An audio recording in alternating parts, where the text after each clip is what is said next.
alegría. ¿Cómo se llama el mensaje? Alegría. Y mientras preparaba este mensaje, el Señor, el Espíritu Santo colocaba en mi corazón, pues transmitirles que nosotros tenemos que tener alegría. ¿Qué significa alegría? 1, estar contento. Alegría significa estar animado. Alegría significa tener entusiasmo. Alegría significa felicidad, gozo. Alegría significa risa. ¿Amén? ¿Cómo se llama el mensaje? Alegría. Filipenses capítulo 4, verso 4, en la traducción en lenguaje actual, lo voy a leer, dice: vivan con alegría su vida cristiana. Vivan con alegría su vida cristiana. Lo he dicho y lo repito, vivan con alegría su vida cristiana. Y allí está el Espíritu Santo a través del apóstol Pablo enseñándole o exhortando más bien a los filipenses, en la carta a los filipenses, en este hermoso párrafo que dice: vivan con alegría su vida cristiana. Yo busqué la traducción más clara para que nosotros la podamos guardar. Vivan con alegría su vida cristiana. Lo he dicho y lo repito, vivan con alegría su vida cristiana. Y aquí, pues básicamente nos encontramos, o esto nos lleva también a otro texto que el Señor mismo nos dijo: en el mundo tendréis aflicción, pero confiad, yo he vencido al mundo. Es decir, cuando nosotros buscamos al Señor y hacer su voluntad, nos vamos a encontrar con todo tipo de tropiezo, de dificultades, de críticas, todo lo demás, porque se cumple una palabra que está escrita que dice que no hay comunión de la luz con las tinieblas. Por eso cuando nosotros conocimos del Señor, muchas personas se alejaron de nosotros. Muchas personas ya no nos invitan. Muchas personas ya no comparten con nosotros, ¿sí? Porque ya no estamos haciendo lo mismo que ellos. Yo recuerdo, recién yo di mi paso de fe, pues trabajábamos en San Andresito con un tío acá en Bogotá, y todos los días había excusa para beber licor. Si hacía frío, destapemos media de brandy, entonces para quitar el frío. Si hacía calor, tomémonos unas Polar. En ese tiempo la cerveza Polar que venía de Venezuela, bien fríita para este calor. Siempre había una excusa para beber. Y recuerdo que para ese tiempo yo di mi paso de fe, acepto al Señor, comienzo mi proceso con Él. Y un buen día llegaron los amigos de mi tío, algunos familiares incluso, y bueno, vamos a tomar. Y yo les dije: no, yo no. ¿Cómo así? Entonces, ¿qué va a tomar? Le dije: no, yo le recibo un jugo. Y todos se burlaron de mí, porque el que más bebía con ellos era yo, ¿sí? Todos se burlaron de mí, y recuerdo las palabras de un familiar que dijo: se murió este para el mundo. Así lo dije, y yo le dije: amén. ¿Sí? Le dije: amén. ¿Cierto? Entonces nos encontramos con todo tipo de tropiezo cuando nos acercamos a Dios. Cuando conocemos al Señor nos encontramos con muchas dificultades, muchas críticas, pero el Señor hoy nos está diciendo: vivan con alegría su vida cristiana. Lo he dicho y lo repito, vivan con alegría su vida cristiana. Y en la Reina Valera dice: regocijaos pues en el Señor. Otra vez os digo, regocijaos, dice allí el Espíritu de Dios a través del apóstol Pablo a los filipenses. Y este verso nos lleva a Nehemías capítulo 8, el verso 10. Nehemías capítulo 8, el verso 10, y lo cito en la Nueva Biblia Viva. Mire lo que dice: además Esdras les dijo: vayan a sus casas a celebrar este día, preparen buena comida, beban vino dulce y compartan con los que no tienen nada preparado. No se entristezcan, porque el gozo del Señor es nuestra fortaleza. Dale un aplauso al Señor. El gozo del Señor es nuestra fortaleza. Amén. Y yo recuerdo cuando comencé mi vida cristiana y ya el Señor me llama a servirle en esos primeros años de liderazgo, pues todo es muy bonito porque uno anhela liderar, servir a otros, trabajar en la obra. De hecho, aquí nos acompaña hoy Adrianita, una amiga que queremos mucho. Yo la conocí muy niña y Adrianita vio ese proceso que era tan bonito, liderar, todos éramos amigos en la iglesia, bueno, genial, ¿sí? Pero en la medida que uno crece, les cuento esto porque para ese momento mi eslogan, el verso que yo más decía y gritaba en la iglesia y lo repetía y todo el tiempo lo hablaba, era: el gozo del Señor es mi fortaleza. Yo estaba soltero, claro está, estaba liderando apenas, ¿cierto? Entonces uno anda muy feliz, pero resulta que vino ya el llamado pastoral. Y comenzamos a trabajar el llamado pastoral, los primeros años bonito, ¿cierto? Pero luego uno empieza a meterse en la pelea de otros, porque cuando uno aconseja a alguien, ora por alguien, le ministra a alguien una liberación, va a dar una consejería familiar, va a liberar a una persona de una casa que está endemoniado, va a orar por alguien o incluso por lugares que están ya tomados por el enemigo, pues uno se mete en una pelea en medio de la oscuridad, ¿cierto? ¿Y qué pasa cuando se mete en una pelea? Pues también le tiran, ¿cierto? Por el mascayucas, como dirían por ahí unos paisanitos, ¿cierto? Cuando uno se mete en una pelea de otro, pues también le tiran. Y entonces empiezo a vivir yo los dolorosos. Empiezo a vivir como, uy, Dios mío, como que... Y ya, claro, ya luego me caso, tengo mis hijos, son un motivo de alegría, pero a uno se le suman muchas cosas y empieza uno a experimentar dificultades, ¿sí? Por esa razón, el Espíritu Santo siempre está para nosotros, para ayudarnos a alegrarnos, a fortalecernos. ¿Por qué les cuento esto de mi pasado? Porque tuve que buscar a Dios con más intensidad, porque el pastorado no era como yo me lo imaginaba. El servir a otros no era como me lo imaginaba. El estar en medio del cuerpo de Cristo no era como yo me lo imaginaba. Entonces, claro, comienza uno a vivir esas dificultades, enterarse de los problemas de la gente, situaciones que uno dice: Dios mío, ¿cómo pudo pasar esto? ¿Cómo le pudo pasar eso a esta niña o a un bebé? Bueno, tantas cosas. Y yo recuerdo en particular un tiempo que estuvimos viajando en el trabajo misionero, abrimos misiones en cárceles y bien, hasta ahí firmes. Y yo recuerdo llegamos a la finca, que era como la sede principal, como la base nuestra misionera. Y yo recuerdo que luego que llegamos a la finca, descargamos las maletas y todo, lo único que yo quería era llorar. Y yo no lo entendía, fue mi primera experiencia en ese sentido. Yo quería era llorar y yo me fui al altar y lloré, y me arrodillé y lloré y no me pasaba. Y como que paraba por ratos y me fui y yo abracé en ese momento que fuera mi pastora y le dije: pastora, ¿qué me está pasando?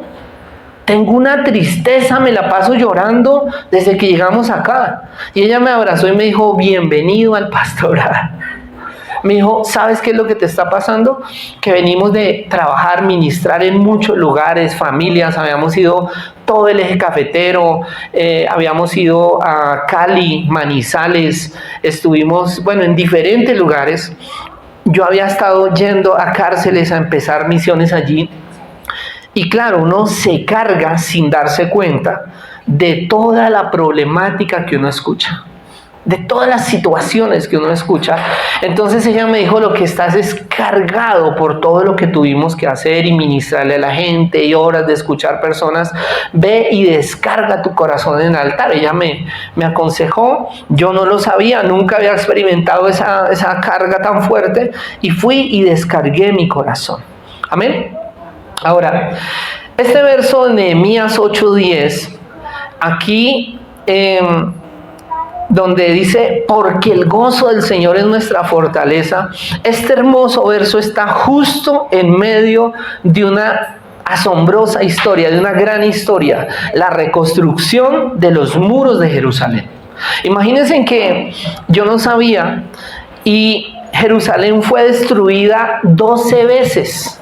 12 veces fue destruida Jerusalén, 20 veces sitiada, es decir, la rodearon y quedaron ahí encerrados. Y cuando sitiaban una ciudad, no entraba alimento, no salía alimento, incluso trancaban las vías de agua, gracias amor, trancaban las vías donde entraba agua a la ciudad para que se les agotara alimento, agua, todo. Y ellos ahí adentro de la ciudad resistiendo.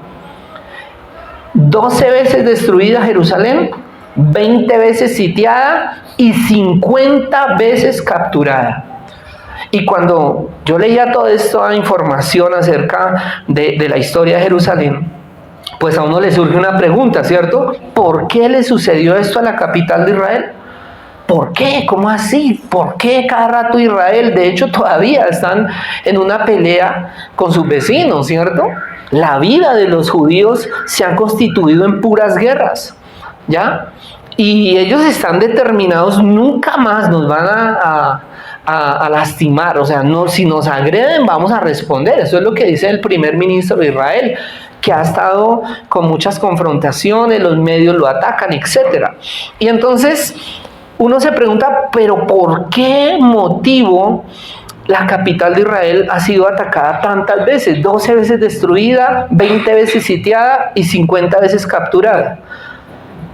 Uno, porque Jerusalén representa lo que será la nueva Jerusalén, ¿sí? Es la sombra de lo que vendrá. Dos, desafortunadamente, por la desobediencia.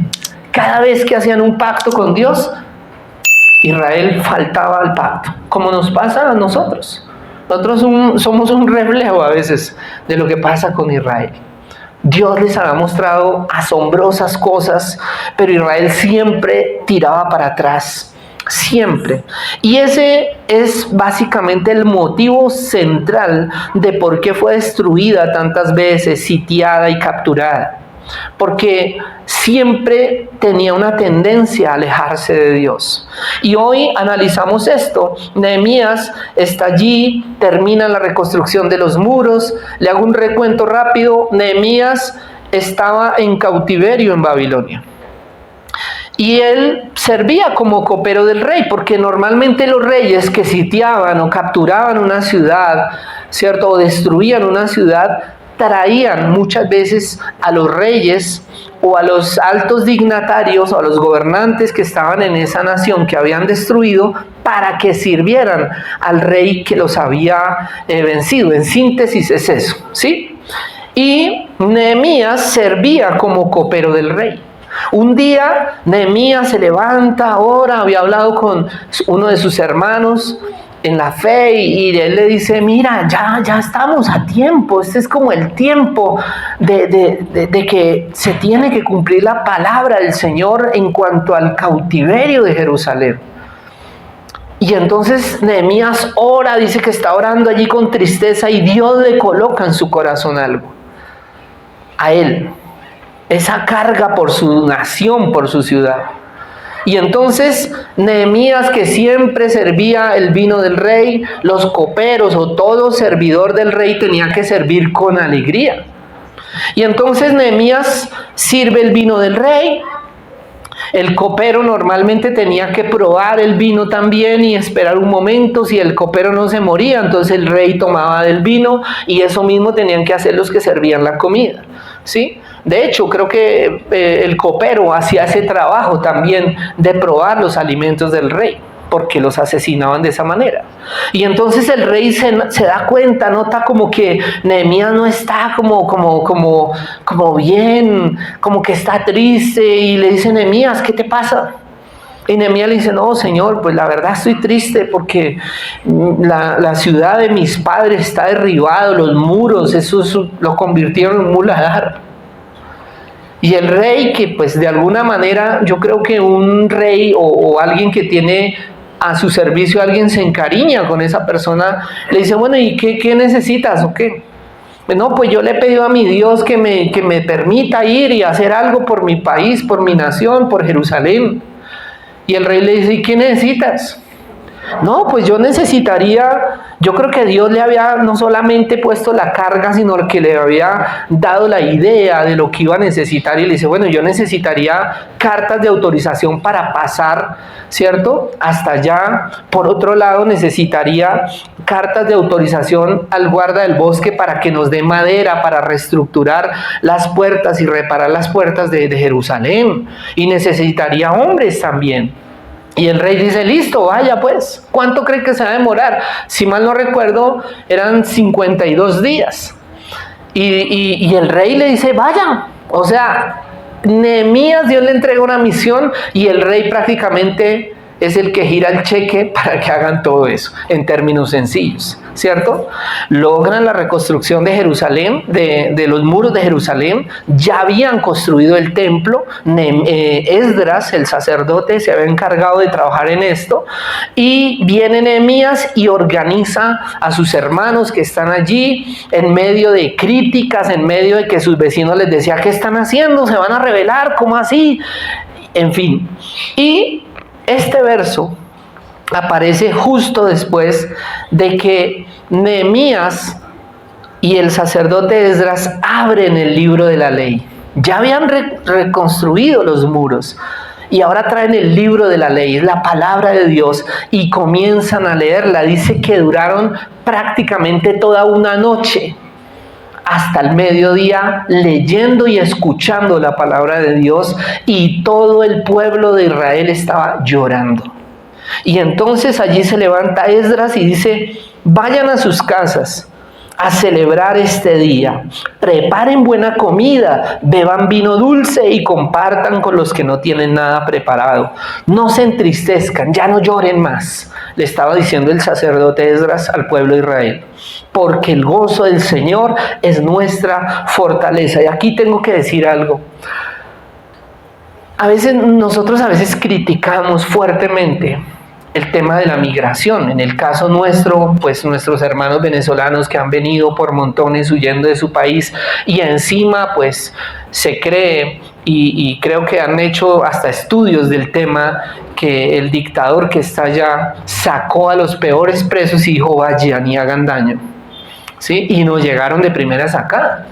Entonces, catalogar a todos los extranjeros que están llegando a nuestro país de asesinos o de mala gente no, tenemos amigos que queremos mucho, que conocimos a través de enseñar el evangelio, de discipularlos, y amigos que amamos entrañablemente de nuestro hermano país de Venezuela. No podemos catalogar a todos de esa manera.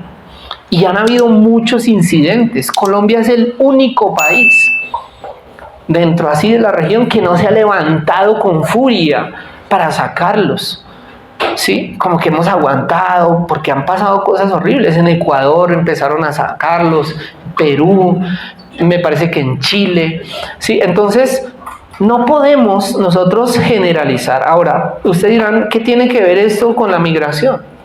Que también nos ponemos en los zapatos de las personas buenas que salieron, que traspasaron la frontera, caminando, atravesaron carreteras días enteros, y llegaron a nuestro país a mirar cómo trabajan, cómo se rebuscan, cómo empiezan, así como llegaron empresarios también a fomentar la industria de nuestra nación, ¿cierto? Y cuando uno mira esto, pues uno lo primero que tiene que sentir es compasión. ¿Qué debemos sentir? Compasión. Porque no es fácil que alguien sea arrancado de su tierra, que tenga que salir a buscar oportunidades, que tenga que mirar cómo genera ingresos incluso para mandarle a los que están allá. Porque la mayoría de los que salieron fueron como los más jóvenes, ¿sí? Allá quedaron los ancianos, allá quedaron los abuelos, allá quedaron los padres, y muchos salen aquí y viven a punta de arepas y café con tal de mandar dinero para allá. Entonces lo primero que tenemos que entender, y ustedes dirán, ¿qué tiene que ver esto con Nehemías? Pues Nehemías estaba exiliado, lo habían sacado de su tierra, estaba en condición de cautivo del imperio que había dañado su nación, ¿sí? Su ciudad estaba destruida.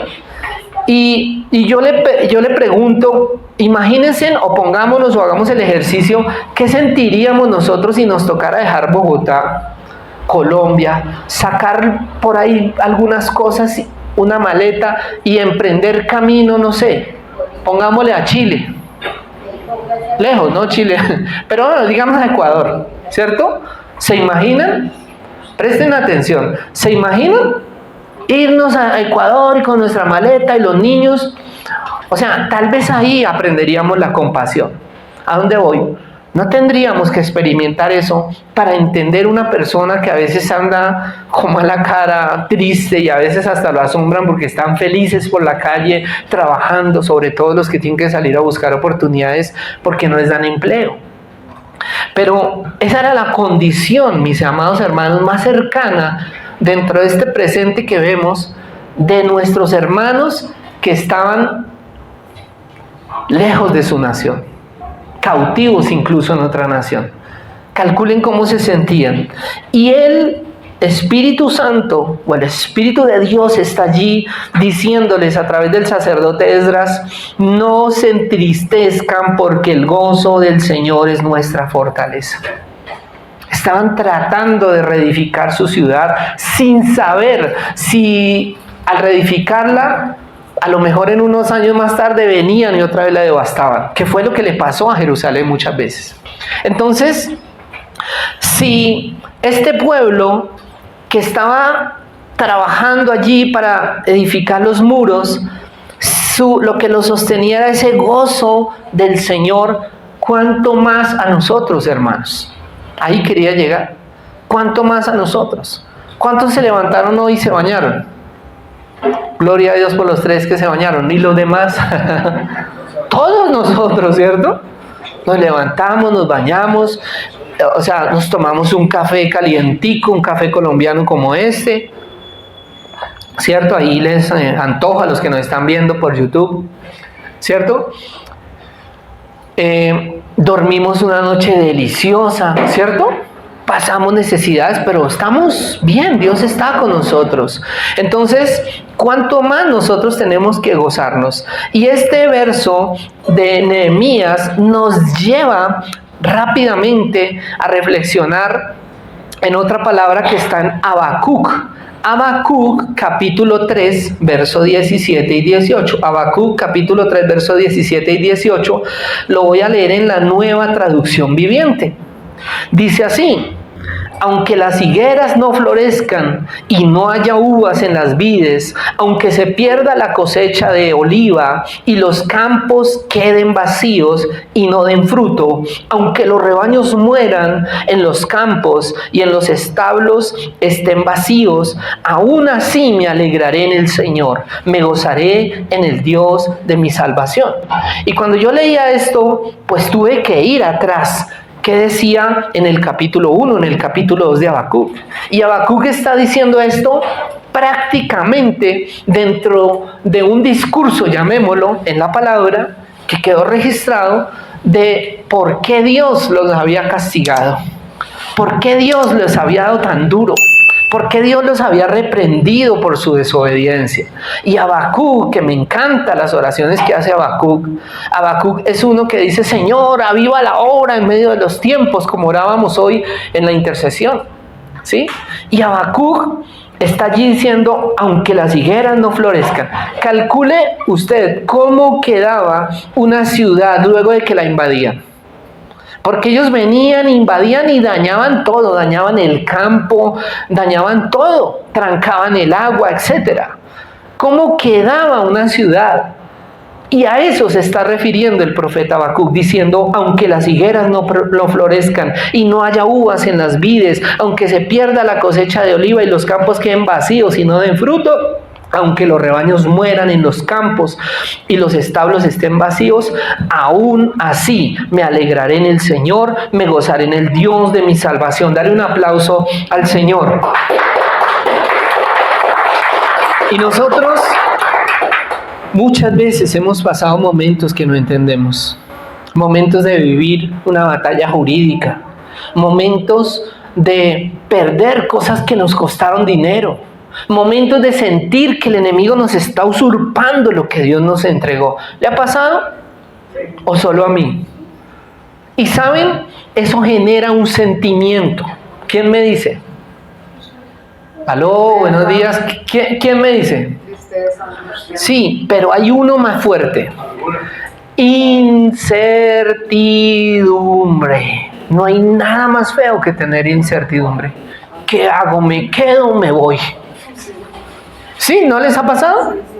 Hace poco con unos hermanos de aquí en una batalla jurídica que han estado peleando por la fe de la mano del Señor y ellos decían, no sabemos qué hacer. Uno de ellos, la esposa de él, se enfermó y hasta el día de hoy está enferma de su estómago de tanto tiempo estar pensando, Dios mío, ¿qué hacemos? ¿Sí o no? Ay, no, que no nos van a quitar esto. ¿Qué hacemos? Y yo la abrazaba, el otro día le decía, tranquila. Todo eso tiene que ver con ese estrés y sobre todo esa incertidumbre. Uy, no, la incertidumbre lo mata a uno. Entonces, imagínense lo que se genera cuando hay dificultades. Cuando hay un mal dictamen médico. Cuando nos dicen, no sabemos todavía si eso es maligno o es benigno. Pues de verdad que uno se asusta, ¿cierto? En serio que sí. A mí me salieron 2 bolitas aquí en el brazo y me incomodan cuando yo me pongo a estudiar o me pongo a hablar con alguien. Si pongo el codo, al momentico ya el brazo me empieza a molestar. Y al principio yo decía, ¿será que me va a dar un infarto? ¿Que me duele el brazo? Y ya luego me encontré esas 2 bolitas y entonces dije, ¿qué hacemos? Y consulté al médico, me miraron, me dijeron, no, son bolitas de grasa, ¿sí? Deje de comer tanto chicharrón, sin vergüenza, me dijo el médico, ¿sí? Y yo dije, bueno, ojalá sean de grasa. Pero uno se asusta y uno toca y, Dios mío, ¿qué es lo primero que uno piensa? ¿Que no vaya a ser qué? Cáncer. ¿Sí o no? Porque somos bien fatalistas para esto. Nos está diciendo que aún así, con esos sentimientos que a veces sentimos por las dificultades, porque también nos han vendido un evangelio chueco, donde no, todo va a estar bien. Y yo digo, sí, pero no, porque para estas somos casi iguales al pueblo de Israel. ¿Por qué el pueblo de Israel era castigado?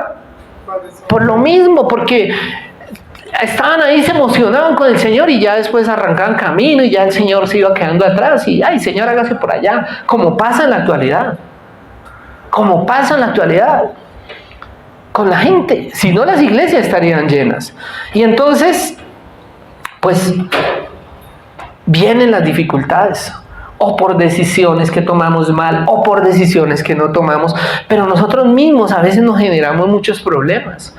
Y como somos más dados a desobedecer, pues a uno le cuesta creer en ese evangelio que dice que todo es hermoso, que todo es color de rosas. No, hay espinas también, porque el Señor, siendo un Padre maravilloso, responsable, un Padre que nos forma, nos va a tener que formar el carácter. Y en nuestra desobediencia, porque está escrito que la desobediencia está ligada ¿a dónde? Al corazón del muchacho. O sea, todo niño nace con, ya trae la terquedad encima. Ay, salió al papá, no, salió a la mamá, no, ya la traía de la humanidad, ¿sí? Y entonces dice el Señor en ese mismo proverbio, mas la vara de la corrección, ¿qué? La alejará de él. La necedad viene ligada al corazón del muchacho, mas la vara de la corrección la alejará de él. ¿Cierto?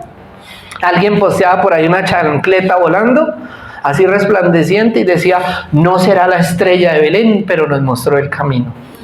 ¿Sí? Muchas veces la chancla fue la que nos enderezó, ¿cierto? Muchas veces. Y así como pasa con nuestros hijos, yo he tenido a veces que ponerme serio con mis hijos. Yo los amo mucho, los consiento, soy un caramelito, pero cuando se saltan la norma, yo digo, venga para acá. Y me tengo que poner serio, y a veces he tenido que ponerme bravo, y entonces no soy el más famoso en la casa, soy el que no quisieran que esté en casa, pero ha tocado porque es mi rol como papá. Yo tengo que formar el carácter de mis hijos, esa es una de mis tareas. Y algún día que uno de ellos me decía, pero es que papá, es que tú, y yo le dije, no, ese es un rol que yo no me voy a quitar. Yo le voy a formar su carácter, ¿sí? Y entonces, con más veras, porque yo no tuve mi papá, y a mí me hubiera gustado que mi papá se hubiera sentado conmigo, me hubiera dado una charla, me hubiera dado un consejo, me hubiera dado hasta un chancletazo, ¿cierto? De verdad que me hubiera gustado, me hubiera evitado muchos dolores de cabeza a mí, a mi mamá. Entonces, yo lo hago. Ahora, si yo, siendo mortal, siendo un simple mortal, tengo claro que tengo que formarle el carácter a mis hijos, ¿cuánto más el Señor? ¿Cuánto más? ¿Cuánto más que Él sí nos formó en el vientre de nuestras madres? Es decir, para cerrar este punto, las dificultades en las que a veces nos metemos por nuestra desobediencia, porque la mayoría de dificultades nos las generamos nosotros. Yo creo que hay cosas muy poquitas, el porcentaje es mínimo en las cosas que hace el diablo. Aquí voy a ser del abogado del diablo. El diablo a veces no tiene que hacer mucho. Nuestras malas decisiones nos llevan a estrellarnos contra el mundo. O las decisiones que no tomamos nos generan problemas, ¿sí? Entonces, pues nosotros realmente, Dios que nos ama tanto dice, venga, a ver, venga, yo lo enderezo, papito. Y el Señor, entonces, a veces nos mete en disciplina. Porque como está escrito en Hebreos, ¿qué padre que ame a su hijo no lo disciplina? Y de hecho en una por allá dice el Señor que todo el que Él recibe por hijo, primero le mete una juetera. ¿Así dice? Primero lo azota. Si no, entonces sería bastardo, dice. Eso dice en Hebreos. Y uno dice, uy, Señor, ¿usted nos recibió y primero nos metió una pela? El Señor nos forma el carácter. Y como pastor y ministro del Señor, que a veces muchos creen que los pastores no sudan, no se les sale ni un gas, que los pastores las balas les pasan así como Matrix. No. Los pastores, si alguien se ve tentado, es un pastor. Si alguien va a atacar al enemigo, es a la familia pastoral. Si alguien va a querer destruir, es a los que vienen detrás. Porque el día que yo no esté, seguramente ellos tomarán la batuta del ministerio y seguirán adelante, ¿cierto? Entonces, pues el enemigo nos ataca durísimo. Pero eso nos enseña a depender más del Señor. A ir y a llorar allá. Yo un día le decía, Señor, yo no tengo amigos. Todos mis amigos me salieron falsetos, faltones. Si me oyen, para ustedes es esa amigos que yo quería, amigos que yo les corría. Y yo necesitaba algo, no estaban. No hay nadie. Por eso, si estamos pasando necesidades, dificultades, desilusiones, Dios no es que se fue. Dios no cerró la ventanilla de atención para sus hijos. Él está ahí con nosotros abrazándonos, diciendo tranquilo, confía en mí, yo estoy contigo, quieres depender de mí, te voy a llevar a depender de mí. Y eso, aunque costó lágrimas, hoy en día es lo que ha hecho que me pueda parar delante de ustedes, de los que nos ven y a donde he podido ir a otros países para decirles, tranquilos, el camino no se acabó. Todavía resta camino por seguir, como le dijo el Señor a Elías. Más bien duerme, come, levántese que falta mucho. Uy, ¿cómo así, Señor? ¿Sí? Amén. El Señor está para nosotros. Ahora, ustedes dirán, ay, pastores, eso es bonito decirlo, pero vaya, vívalo. Romanos 12:2, mire lo que dice, Romanos 12:2. En la traducción en lenguaje actual dice, mientras esperan en el Señor, muéstrense alegres. Cuando sufran por el Señor, muéstrense pacientes. Cuando oren al Señor, muéstrense constantes. Y aquí voy a decir algo que a lo mejor para muchos va a ser una revelación y para otros va a decir, uy, ¿cómo así? ¿Saben? Yo muchas veces le dije, Señor, ¿por qué esto? ¿Por qué lo otro? ¿Por qué aquí? ¿Por qué allá? Metemos la cabeza y nos dan palo por ahí. ¿Qué es lo que pasa, Señor? ¿Estamos malditos? ¿Nos están haciendo brujería? Yo no sé si a usted le ha pasado que usted está por ahí parado y siente una picada y ¿será que chuzaron el muñeco? ¿Qué pasó? ¿Sí? Ay, Dios mío, ¿qué será? ¿Sí? O que de pronto usted deja unas medias por ahí mal puestas debajo de la cama y huele mal y usted dice, Dios mío, que no va a ser vudú entre el colchón. No sé si le ha pasado, a mí me ha pasado. ¿Sí? Pero ¿a dónde yo voy? Pues resulta que nosotros en esos momentos donde pasamos dificultades, pues estamos esperando en las promesas de Dios. Y muchas veces yo me he arrodillado, yo le decía, Señor, ¿por qué nos pasan estas cosas? ¿Por qué? ¿Por qué? ¿Y por qué? Sí, yo le peleaba al Señor, ¿por qué? ¿Por qué? ¿Y por qué? ¿Por qué, Señor? ¿Por qué? ¿Por qué? Y un día yo creo que fue el Espíritu Santo el que me sopló ahí como para que yo dejara de poner tanto pereque con Dios. Porque yo decía, Señor, ¿acaso nacimos para ser malditos? Nos maldijeron allá donde salimos. ¿Qué fue lo que pasó? ¿Cierto? Y el Espíritu Santo me dijo, no. El Señor está mirando por qué tú lo amas. Si tú lo amas por lo que Él te da, o si tú lo amas en las buenas, en las malas, en la salud, en la enfermedad. Si eso nos dicen cuando recibimos la bendición matrimonial, pues resulta que la relación con Dios es exactamente un matrimonio. ¿Por qué amamos a Dios? Y yo te hago esa pregunta para que te la lleves en el corazón. ¿Por qué tú amas a Dios?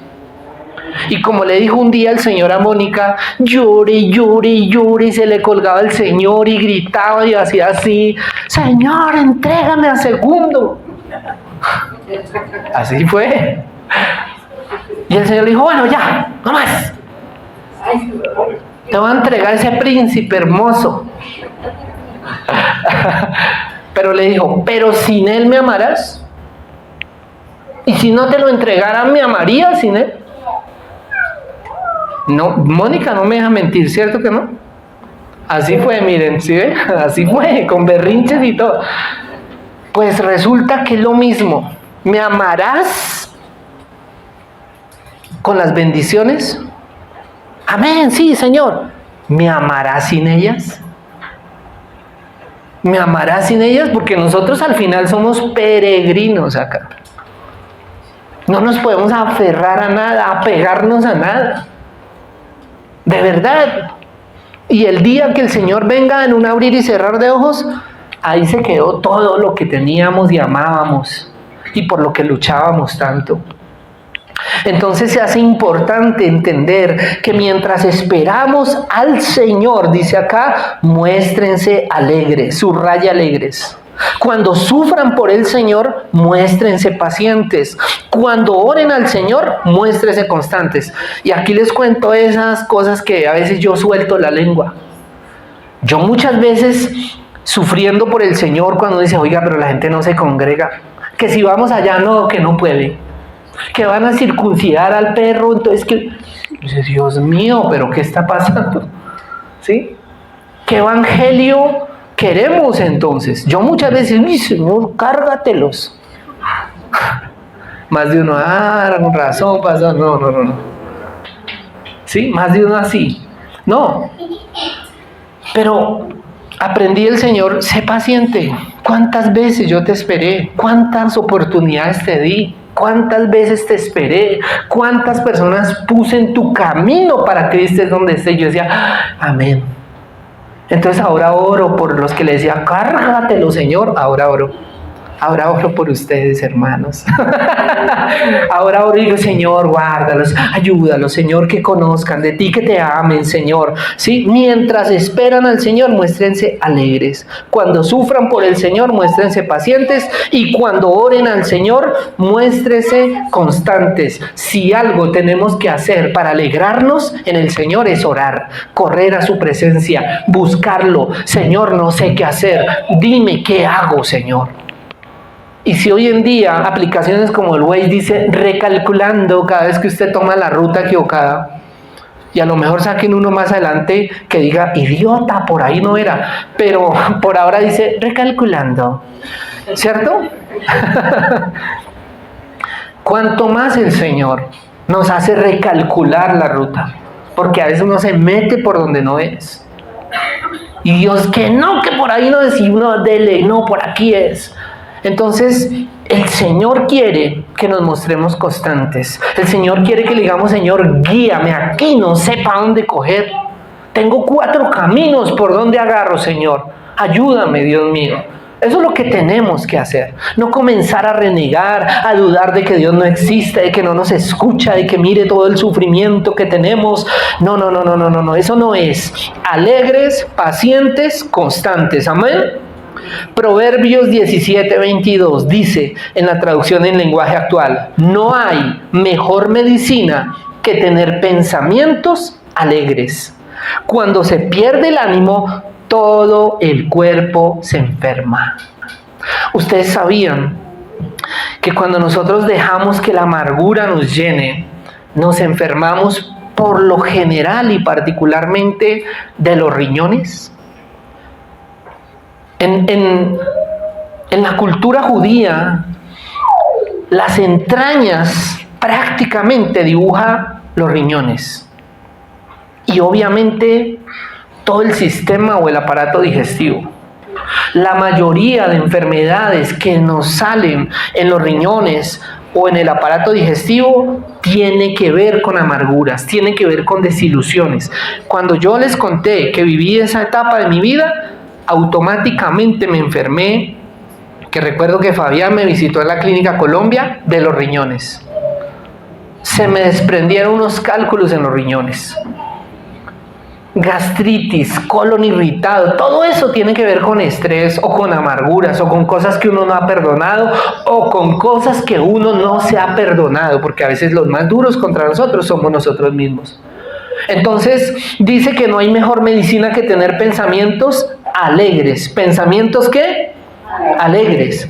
Cuando se pierde el ánimo, todo el cuerpo se enferma.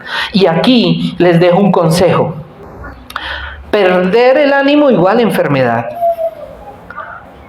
Pensamientos alegres, medicina para el alma.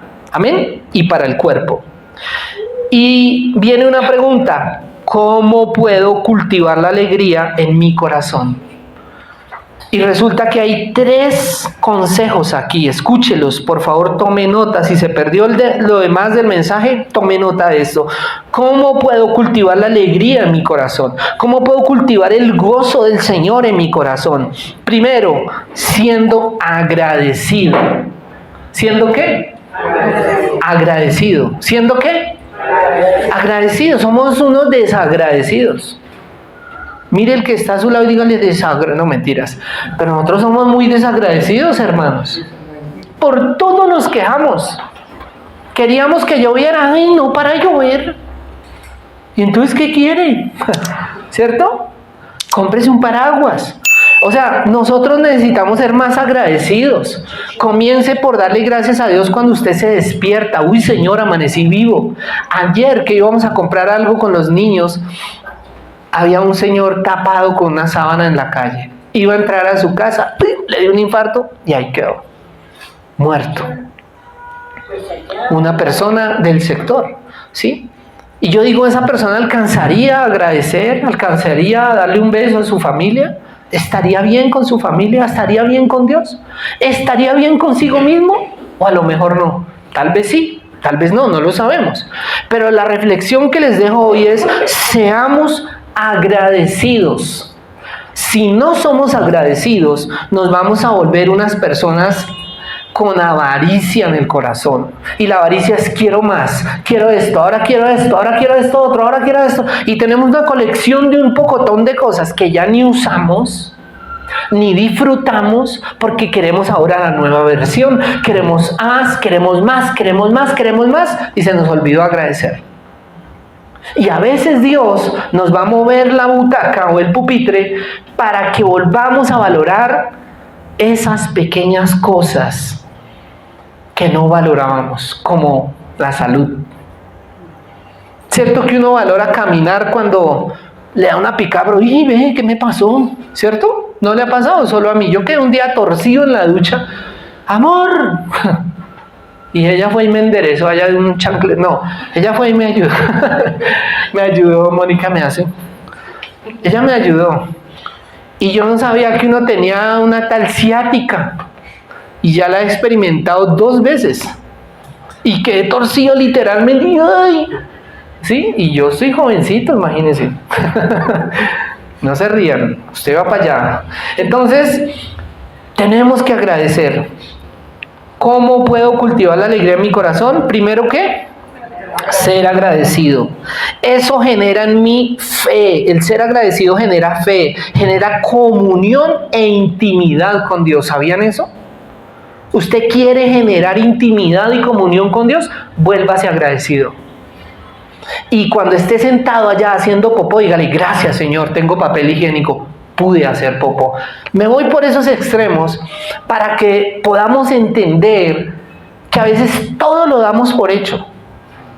Qué incómodo cuando se acaba el papel higiénico, ¿cierto? No, de verdad. Uno empieza, ¿qué hago? Sacrifico una media, Dios mío, una manga, la rompo y después que me arregle la camisa. No, en serio, estoy siendo realista. Porque damos por hecho que tiene que haber papel higiénico, pero vaya que se acabe. ¿Sí o no? Ahora que nos quitan el agua, ¿no valoramos el agua? Seguro. Entonces, qué lamentable que no somos agradecidos. Ser agradecido genera fe, genera intimidad con Dios, porque empezamos a hablar más seguido con Él, agradecerle por todo. Agradecerle por todas las cosas. La segunda cosa, siendo ordenado. Diga ordenado. Y ordenado significa poner orden a mi vida.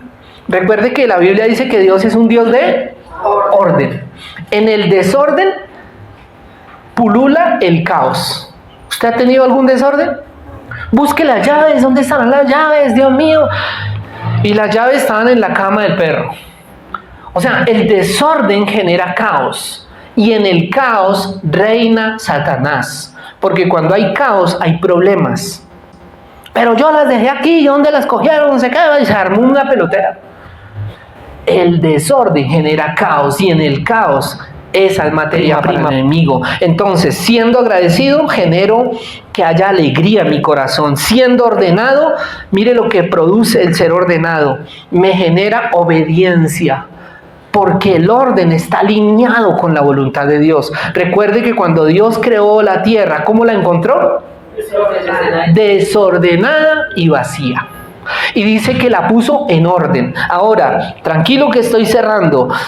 El ser ordenado genera en mí obediencia y aparte me genera una actitud de cambio en todas las áreas de mi vida, porque tener orden es bueno, tener orden en las finanzas es bueno, tener orden en la familia es bueno, tener parámetros establecidos en un hogar es bueno, nos ayuda a mejorar. Alguna vez que iba a haber un problema tremendo, y recuerdo, era un hombre de Dios el que estaba enfrentando esa situación, lo desafiaron, le dijeron, salga, matémonos, yo no sé qué tal. La esposa se paró en la puerta y le dijo, allá afuera la gente puede hacer lo que quiera, vivir como le dé la gana, pero aquí hay unos parámetros establecidos conforme a la palabra de Dios, de manera que usted no va a salir a matar a nadie, le dijo la esposa, porque aquí hay unos parámetros. Nosotros no actuamos así. Y ese hombre dice que para él fue tremendo cuando su esposa le mencionó eso. Dijo, wow, claro, son los códigos que yo establecí en mi hogar. El orden nos genera obediencia, una actitud de cambio. Y la tercera cosa es amarme. Diga amarme. No armarme, no, amarme. Y amarme genera en nosotros el cumplir los dos principales mandamientos. Amar a Dios por encima de todas las cosas y amar al prójimo como a mí mismo. No, es decir, es imposible amar a Dios sin amarnos a nosotros. Cuando alguien ama a Dios, automáticamente se ama y ama a los demás. Pongámonos en pie y vamos a orar. Padre celestial y Padre bueno, hoy te damos gracias por tu palabra, Señor, la cual tú nos enseñas, Dios mío. Hoy oramos dándote gracias porque separamos este tiempo para oír tu palabra, para oír tu voz, Señor, y tú nos llamas a ser alegres, a estar contentos, animados, a tener entusiasmo, a tener felicidad y gozo, a tener risa en medio de las dificultades, Señor. Tú nos mandas en tu palabra a vivir con alegría nuestra vida cristiana. Tú nos dices, y lo repito, vivan con con alegría su vida cristiana. Y te damos gracias, Señor. Gracias porque podemos, Señor, respirar. Dele gracias. Tómese un instante para levantar sus dos manos y decirle: te amo, Señor, y estoy agradecido. Gracias porque en medio de mi tribulación, de mis dificultades, de la incertidumbre que me ha generado tantas dificultades, en medio de esa incertidumbre te veo a ti, Señor. Tú eres mi norte, tú eres mi estrella que ilumina mi camino, Señor. Gracias por tu palabra, porque tu palabra nos guía en el camino, Señor. Tu palabra dice: con qué limpiará el joven su camino, con guardar tu palabra. Ayúdanos, Espíritu de Dios, a guardarla. Ayúdanos a ser agradecidos, ayúdanos a ser ordenados, a organizar nuestra vida, nuestro trabajo, nuestras finanzas, comenzando por honrarte a ti, Señor, comenzando por respaldar tu obra, Padre mío. Ayúdanos a amarnos también, Señor, a cuidar nuestra salud como una muestra de adoración a ti, Señor. Al amarnos a nosotros, al cuidar de nosotros, estamos dando honor al que nos creó, que eres tú.